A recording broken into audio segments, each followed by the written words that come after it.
গতকাল প্রধানমন্ত্রীর বৈঠক ছিল মানে চট্টগ্রামে হেফাজতে ইসলামের সাথে, এবং সেখানে হেফাজতে ইসলামের কাছ থেকে বেশ কিছু দাবিও জানানো হয়েছে। প্রধানমন্ত্রী হেফাজতে ইসলামের সহায়তা চেয়েছেন এবং দাবির মধ্যে 9 দফা দাবি তারা জানিয়েছেন। বেশ কিছু তাদের কওমি মাদ্রাসা কেন্দ্রিক দাবি রয়েছে। এর বাইরে আরেকটি দাবিটি এরকম, হেফাজতে ইসলাম বাংলাদেশের নেতা আজিজুল হক ইসলামাবাদী বলেন, ওনারা আলেমদের মানে সরকারকে বলছেন আলেমদের নিয়ে জোট করেছেন, ইলেকশন করেছেন, কিন্তু সরকারের মন্ত্রী পরিষদ বা অন্য কোনো গুরুত্বপূর্ণ পদে আলেমদের রাখা হয়নি। আমরা মনে করি মুসলিম সংখ্যাগরিষ্ঠ বাংলাদেশের সরকার পরিচালনায় আলেমদের অংশগ্রহণ অত্যন্ত জরুরি। একটু আপনার কাছে জানতে চাইছি, সরকারও হেফাজতের সহায়তা চাইছে, হেফাজতও সরকারে অংশগ্রহণ করতে চাইছে।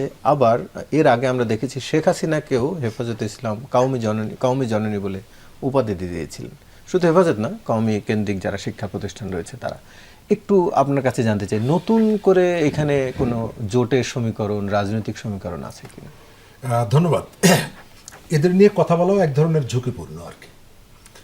ঝুঁকিপূর্ণ এই কারণে যে তারা হঠাৎ করে পছন্দ হলো না, বলে দিল যে আপনি ধর্ম অবমাননা করেছেন, আমাদের সমালোচনা করেছেন। এই সংগঠনটি একটা আধ্যাত্মিক সংগঠন হিসাবে আমরা জানতাম, কিন্তু পরবর্তীকালে দেখা গেছে যে তারা রাজনীতিতে যুক্ত হয়েছে এবং রাজনীতিকে প্রভাবিত করারও চেষ্টা করেছে।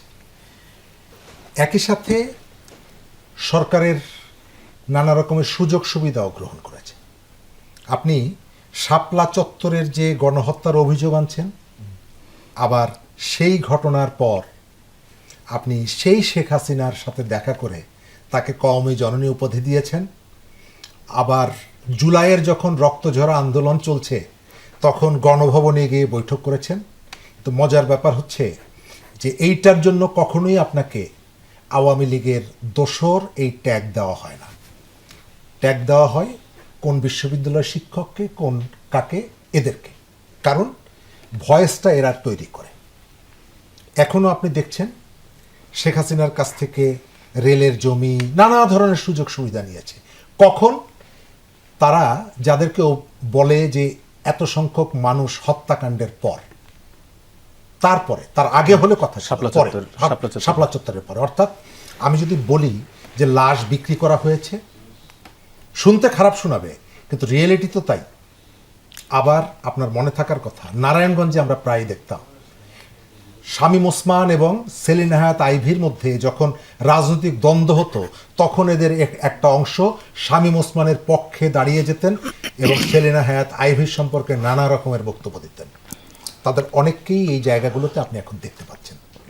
তারা যে দাবি করেছে, দাবি তারা করতেই পারে, কিন্তু এটি আমি সন্ধ্যাবেলায় আর একটা টেলিভিশনে আমি বলেছিলাম যে আপনি খেয়াল করবেন, আমার অভিজ্ঞতা যেটা স্মরণ আছে, 91 সালে যখন বিএনপি ক্ষমতা এলো, তারা একটা আন্তর্জাতিক খতমে নবুয়ত এই নামের একটা সংগঠন থেকে বলা হলো কাদিয়ানীদের অমুসলিম ঘোষণা করতে হবে। এবং এই ইস্যুতে 5 বছর তারা অসংখ্য মিছিল, মিটিং, ঘেরাও, অবরোধ ইত্যাদি করেছে।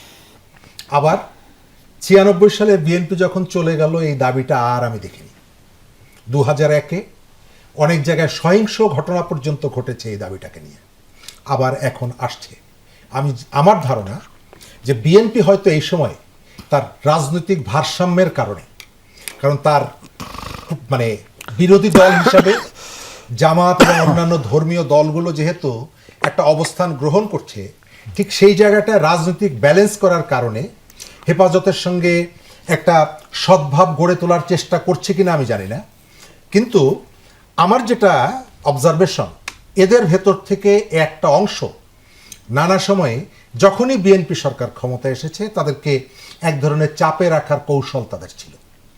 যে যুক্তিগুলো, যে দাবিগুলো তারা তুলেছে, আমার এই দাবিগুলোর সাথে আমি ওই আব্দুল জলিলের সঙ্গে আওয়ামী লীগের যে চুক্তিটা হয়েছিল, মনে থাকার কথা 5 দফার চুক্তি, তার অনেকগুলি চুক্তি এখানে আমি দেখি।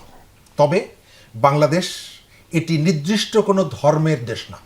সংখ্যাগরিষ্ঠতা এটি একটা বিষয়।